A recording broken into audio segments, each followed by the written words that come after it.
Assalamualaikum teman-teman, kembali lagi di channel Gria Demit. Selamat datang di dunia gelap penuh misteri, di mana kisah-kisah menyeramkan menjadi nyata. Channel ini akan menyajikan cerita-cerita horor yang sangat sayang untuk dilewatkan. Untuk itu, ikuti terus ceritanya dengan like, komen, dan subscribe, serta aktifkan lonceng notifikasinya agar tidak ketinggalan update dari channel ini. Bersiaplah untuk merasakan ketegangan dan teror dari cerita-cerita horor yang akan membuat bulu kudukmu berdiri. Pastikan lampu dimatikan karena malam ini kita akan memasuki dunia yang tak terduga. Oke, tanpa berlama-lama kita mulai ceritanya. Di sebuah desa yang terpencil, terdapat sebuah pabrik tua yang sudah lama ditinggalkan. Pabrik itu dulunya merupakan tempat pengolahan kapas. Namun, bertahun-tahun tidak ada yang berani mendekatinya. Konon, di dalam pabrik tersebut terdapat sosok kuntilanak merah yang menebar ketakutan bagi siapa saja yang berani masuk. Kuntilanak merah ini berbeda dengan kuntilanak biasa. Jika kuntilanak lainnya muncul dalam balutan kain putih, kuntilanak ini selalu terlihat memakai gaun panjang berwarna merah pekat, seolah-olah berlumuran darah. Rambutnya panjang, hitam dan kusut, menutupi wajahnya yang pucat dan mengerikan. Orang-orang menyebutnya penghuni pabrik berdarah.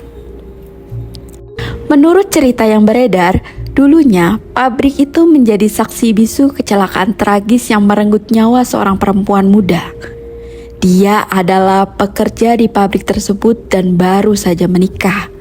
Pada suatu malam, karena terburu-buru untuk pulang, dia terjebak di mesin pemintal kapas yang sedang dalam perbaikan. Tubuhnya terluka parah, darahnya membanjiri lantai pabrik hingga dia meninggal di tempat. Sejak saat itu, arwahnya tidak pernah tenang.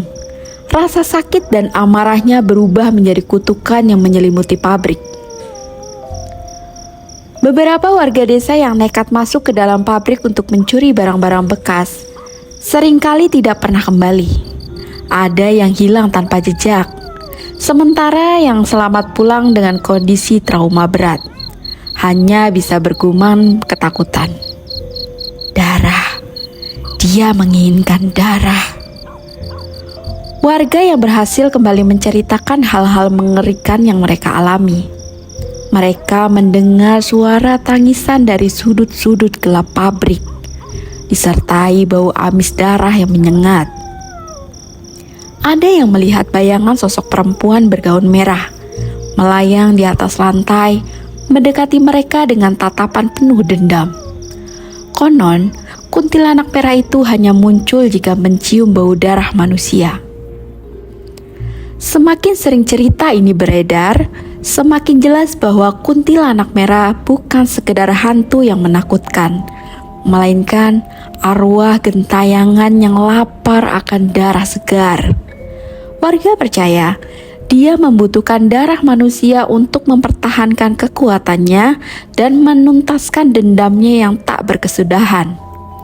Maka, tiap kali ada korban baru, pabrik itu menjadi lebih mencekam, seolah-olah kutukannya semakin kuat.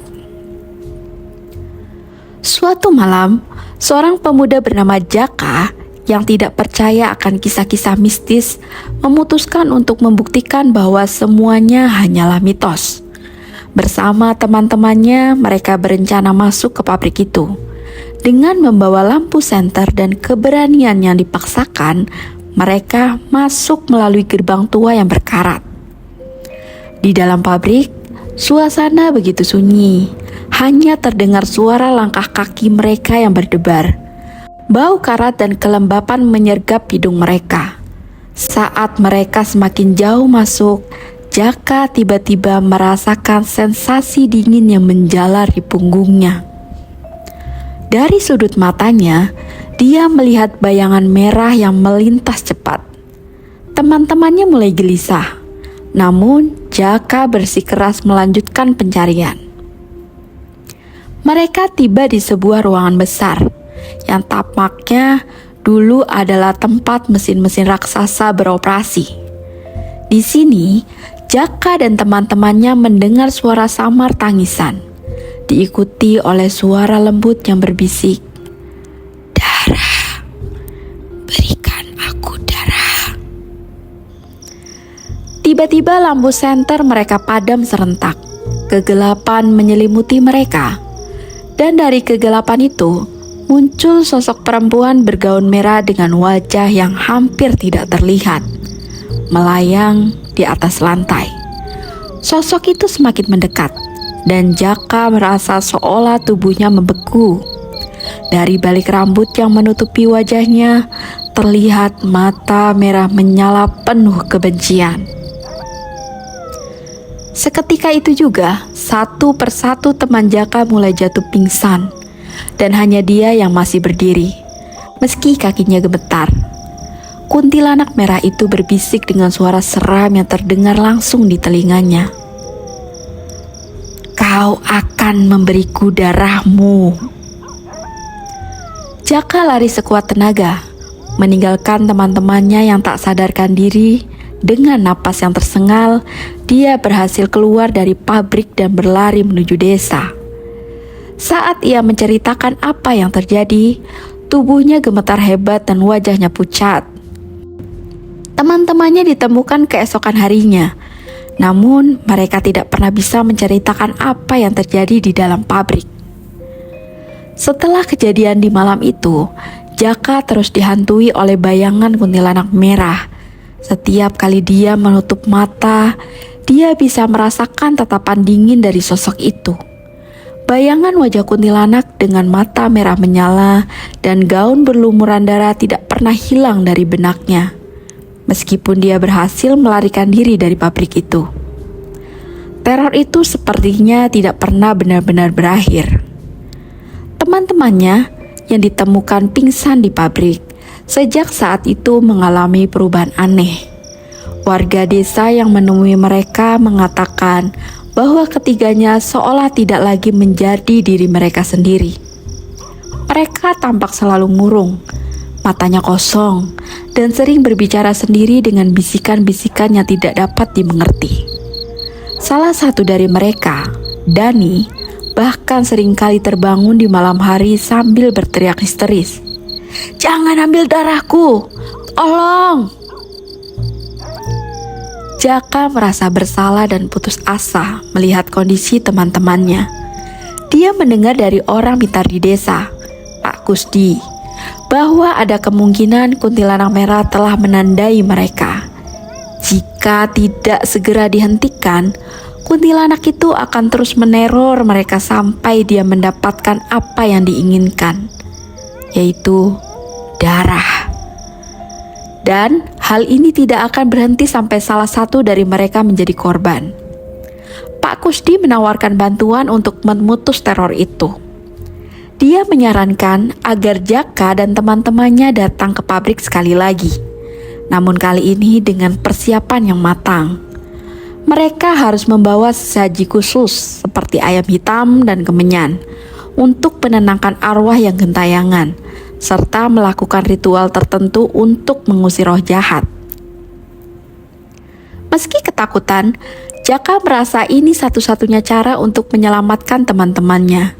Bersama Pak Kusdi dan beberapa warga desa, mereka kembali ke pabrik pada malam yang gelap gulita. Angin dingin berhembus kencang, membuat suasana semakin mencekam. Pak Kusdi mulai menyalakan dupa dan memimpin mereka dalam doa, mengucapkan mantra-mantra untuk memanggil arwah yang menguasai pabrik tersebut. Ketika ritual baru dimulai, suara tangisan samar mulai terdengar dari sudut-sudut gelap pabrik. Dani yang dibawa dalam kondisi lemas tiba-tiba berteriak keras dan tubuhnya bergetar hebat. Dia berusaha kabur, namun Jaka dan yang lainnya menahannya dengan sekuat tenaga. Suara tangisan itu semakin mendekat, berubah menjadi tawa melengking yang mengerikan. Tiba-tiba, kuntilanak merah muncul di hadapan mereka, melayang dengan gaun merahnya yang compang-camping. Wajahnya kini tampak jelas, penuh luka dan darah mengucur dari matanya. Pak Kusdi berusaha melanjutkan mantranya. Namun, kuntilanak itu terasa semakin marah. Dengan cepat, dia melayang ke arah Jaka dan teman-temannya, memekik keras seolah menuntut darah mereka. Dalam kekacauan itu, Dani yang berada dalam pengaruh kuat kuntilanak merah tiba-tiba bangkit dan mulai bergerak dengan aneh, seperti boneka yang dikendalikan. Matanya merah dan mulutnya berbicara dengan suara yang bukan miliknya. Darah, darah kalian untukku. Pak Kusdi menyadari bahwa mereka tidak punya banyak waktu.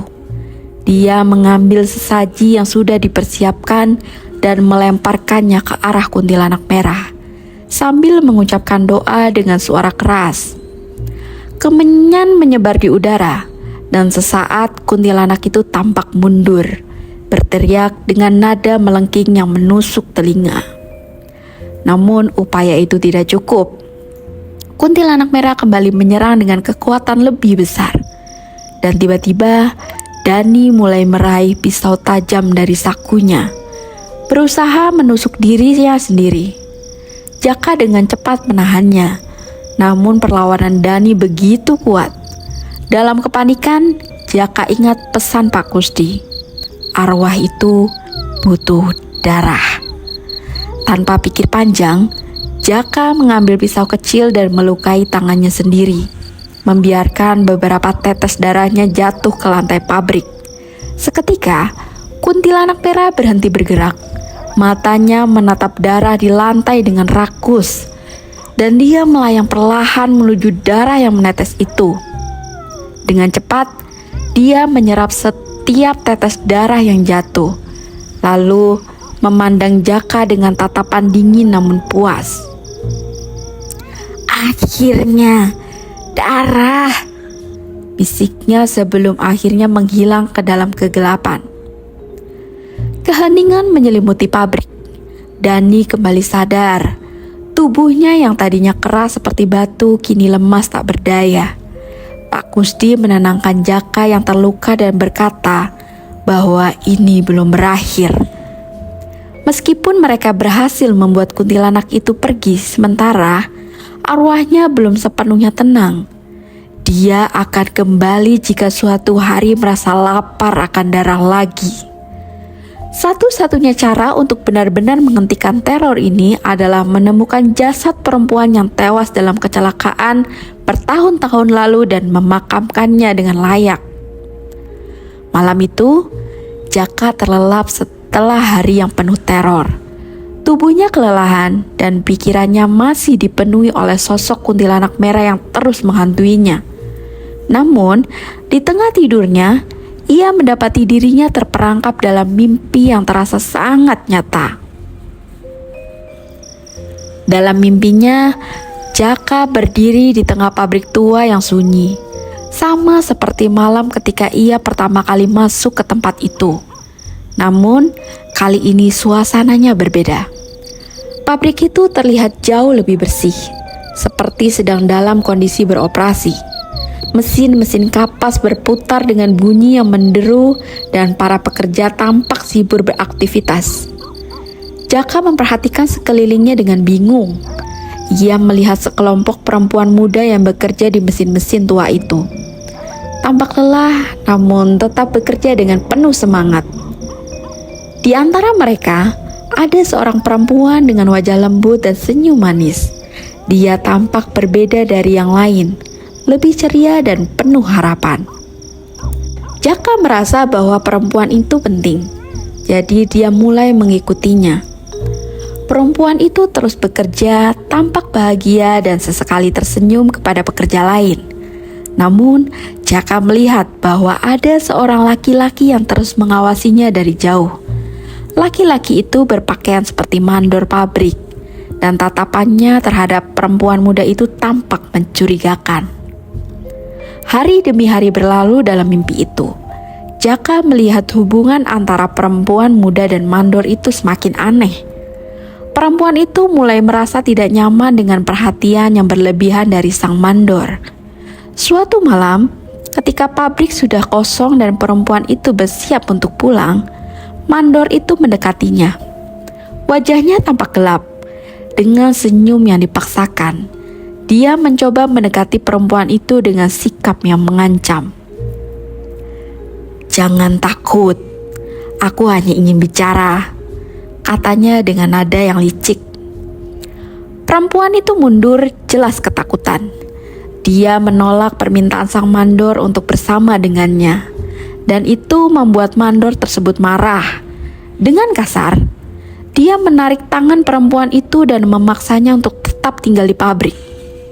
Terjadi pergumulan sengit antara mereka, dan perempuan muda itu berusaha melarikan diri. Namun, saat dia mencoba kabur, kakinya tersandung mesin yang sedang diperbaiki. Tubuhnya terjatuh ke dalam alat penggiling kapas besar. Jaka hanya bisa menyaksikan dalam ketakutan saat tubuh perempuan itu tertarik ke dalam mesin. Darah segar memercik di mana-mana, mewarnai mesin dan lantai pabrik dengan warna merah pekat. Mandor itu terkejut oleh apa yang telah terjadi, melarikan diri tanpa menolong perempuan tersebut. Dia meninggalkannya begitu saja di sana, terluka parah dan sendirian. Dalam mimpi itu, Jaka mendekati tubuh perempuan muda yang kini sudah tidak bernyawa. Wajahnya yang tadinya cantik berubah pucat penuh dengan darah. Tiba-tiba, Jaka merasakan hawa dingin yang menusuk tulang, dan sosok perempuan itu berubah di hadapannya. Gaun putihnya perlahan berubah menjadi merah, sama seperti yang dilihat Jaka di malam sebelumnya. Rambutnya kusut, matanya kosong namun penuh dengan dendam. Itulah saat perempuan itu berubah menjadi kuntilanak merah. Dari balik kegelapan, suara tangis pilu terdengar. Suara perempuan muda itu yang merintih kesakitan. "Darahku, hidupku dirampas. Aku tidak akan pernah bisa tenang." Jaka merasa sakit yang mendalam dari perempuan itu. Sakit karena ketidakadilan, pengkhianatan, dan kematian yang tragis. Dalam mimpi itu, kuntilanak merah tiba-tiba berbalik menghadap Jaka. Wajahnya yang penuh dendam menatap tajam. "Aku menginginkan darah. Darah yang diambil dariku. Tidak ada yang bisa lari dari kutukanku." Suara itu bergema di seluruh pabrik. Jaka terbangun dengan keringat dingin mengalir di tubuhnya. Mimpi itu terasa begitu nyata, seolah dia baru saja menjadi saksi bagaimana perempuan itu berubah menjadi kuntilanak merah.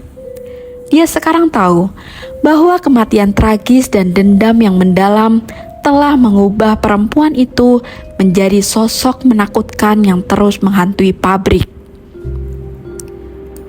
Pikiran Jaka berputar, mencoba mencari cara untuk mengakhiri penderitaan perempuan itu. Dia merasa bahwa satu-satunya cara agar kuntilanak merah bisa tenang adalah dengan mengungkap kebenaran tentang kematiannya dan memastikan mandor kejam itu mendapatkan balasan atas perbuatannya. Kini Jaka mengerti bahwa dendam kuntilanak merah bukan hanya karena haus darah, tetapi karena ketidakadilan yang dia alami selama hidup dan kematiannya yang tragis. Jaka sadar dia harus menemukan sisa-sisa jasad perempuan itu dan memberi penghormatan terakhir sekaligus mengungkapkan kebenaran yang telah lama tersembunyi di pabrik terkutuk itu. Hanya dengan begitu, mungkin kuntilanak merah akan bisa beristirahat dengan tenang dan teror di pabrik itu akan berakhir selamanya. Setelah memahami mimpi yang dialaminya, menyadari bahwa satu-satunya cara untuk menghentikan teror kuntilanak merah adalah dengan mengungkap kebenaran dan menenangkan arwah perempuan muda itu. Didorong oleh rasa bersalah dan tanggung jawab atas nasib teman-temannya, dia memutuskan untuk kembali ke pabrik untuk terakhir kalinya. Kali ini dengan tujuan menyelesaikan semua yang telah dimulai.